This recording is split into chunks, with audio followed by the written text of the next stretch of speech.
be on Jeopardy, and then they show up and it's like, and you gotta play that guy. And then it got worse once the show started to air, because then all I had to do was walk in the room and everybody would just be like, which has often been true in my life, but never more so than in the Jeopardy room. Anyway, so I would get into, it would be a habit, you know, and that, I think that really helped me play. You know, I felt very comfortable. Same podium, same Alex. You know, one game of Jeopardy is very much like another. But not this time. We got to this top secret research lab in the woods outside the Yorktown Heights on this very snowy day. And everything about it was very different. You know, this was not the Culver City studios. Originally, Jeopardy wanted to tape the show in California, the Watson shows in California like they normally do. That wasn't going to work in this case. Watson does not travel. Watson is the size of an RV. You know, it's big.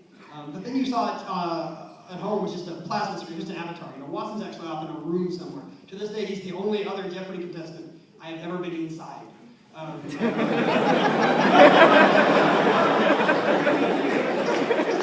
to give us a little tour, and then go walk around inside Watson. I was very tempted to be like, you know. We got the filter. So Watson is not traveling. It's huge. So we had to come to it. So Jeopardy had built, you know, there's a little auditorium in that building, much smaller than this one, where Jeopardy had mocked up a slightly smaller than usual version of its set. And everything was very different. You know, there's obviously no dressing rooms or changing rooms or green rooms in this IBM research lab. So Brad and I were changing our clothes in like the HR conference room on the second floor, you know, and I felt like I should be writing apology notes to people. Sorry, I sat on your desk naked, you know. Well, Ken, like, do these people really know I'm changing in their office? Because it's sort of weird, like, let me put down that picture of your wife and kids, sir, while I change. The building is some beautiful granite building designed by this legendary Finnish architect, Saarinen, apparently. But, you know, despite being one of the greatest architects in his time, like, Mr. Saarinen apparently had very different biology than you were at. There's only like 2 men's rooms in the whole building. And one of them was supposed to be roped off just for the Jeopardy contestants. There was a lot of security designed to keep the IBM people away from the Jeopardy people, just to keep up that sort of wall of propriety and security. Jeopardy takes this stuff very seriously. It's not just a good idea in America not to rig a game show, it is the law. You could go to jail if you go up to Alex Trebek in a bar and ask him to see tonight's answers. Because of the game show scandals of the 50s, it's still on the books. It's a federal offense to try to rig a game show. So Jeopardy, as a result, always takes security very seriously. I was accustomed to this. You know, if you're a contestant on Jeopardy, you get sequestered like a jury with all the other contestants for that day. You get trooped around like a chain gang. If one person needs to go to the bathroom, everybody goes to the bathroom together. They take it all very seriously. It's like you signed up for the CIA when you go on Jeopardy. But in this case, there's only these 2 men's rooms. They're basically the contestant staff's job all day is to try to keep IBM employees out of this men's room that's supposed to be, you know, contestants only. And it's one of 2 in the building, so people are just getting pissed off.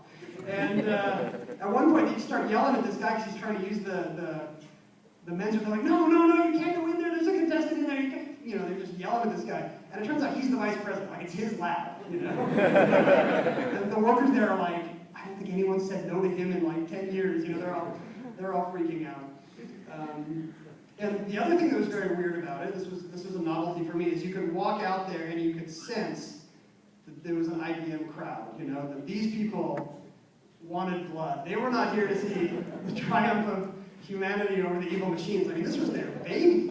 They were cheering for the evil computer. They all had signs saying Watson, and you know, it's like college game day. They're all like, Watson! And like every time you got an answer, I think you'd be like, yay! Like, you know, like their little league kid just hit a home run or something.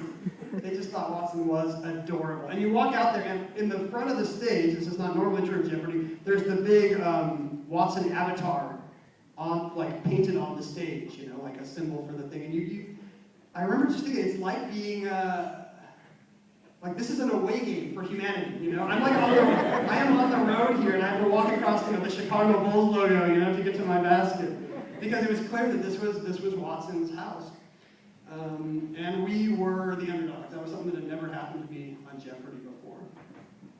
I had first heard about this opportunity to play play Jeopardy against the machine. A couple years earlier, I got a phone call from somebody at Jeopardy. And it's always very exciting when the Culver City area code comes up in my phone, because it's always exciting when Jeopardy calls, you know. It doesn't happen very often, but when it does, usually it's something fun. And they said, believe it or not, you can't tell anybody about this, but IBM wants to build a computer that can win at Jeopardy. And I just laughed. I was like, nope, not possible. I was not a believer. I had been, I'm a freelance writer now, but I was a computer science major as well in a past life. I guess I was both. I was an English major who later picked up computer science and became a programmer. I guess I told this joke earlier. The joke someone told me was, what's the difference between an English major and a large pepperoni pizza? At least the large pizza can feed a family of 4. So with this good advice in mind, I gave up my plans to get an English PhD and teach literature to college freshmen and, you know, teaching middle marks to college freshmen or whatever. And I started writing code again. I went to work for a friend's internet startup in 2000, just in time for the dot-com bubble to pop. But I had taken AI classes in school. I read my Douglas Hofstadter. I knew that, you know, we were not to this point. You know, we were not to a point where a computer could compete on Jeopardy. And I said so. And they're like, well, it might be years away. You know, they're working on it now. But we want you to know that if this ever works, if they ever get something that's good enough to play Jeopardy, we want you to come play. And I was like, are you kidding? Like, yes. I mean, this is the future, right? I'm standing on a game show and like there's a robot at the next podium. I mean, like, who would turn that down? Like, I'm always one of these guys who's sort of disappointed by like how the future never happened and we don't have jetpacks and flying cars and live in undersea cities, you know. But this was going to be it. Like, a chance to play against a machine on Jeopardy, absolutely, sign me up. And they sent me some of the journal articles that have been the first articles that have been written about their research in this area. And one of the things they showed me was a chart. If you guys saw, I bet Dr. Ferrucci, if anybody went to David Ferrucci's event, was he here last week or something? One of the guys who, maybe the head guy who programmed Watson is an RPM alum, and he spoke here last week.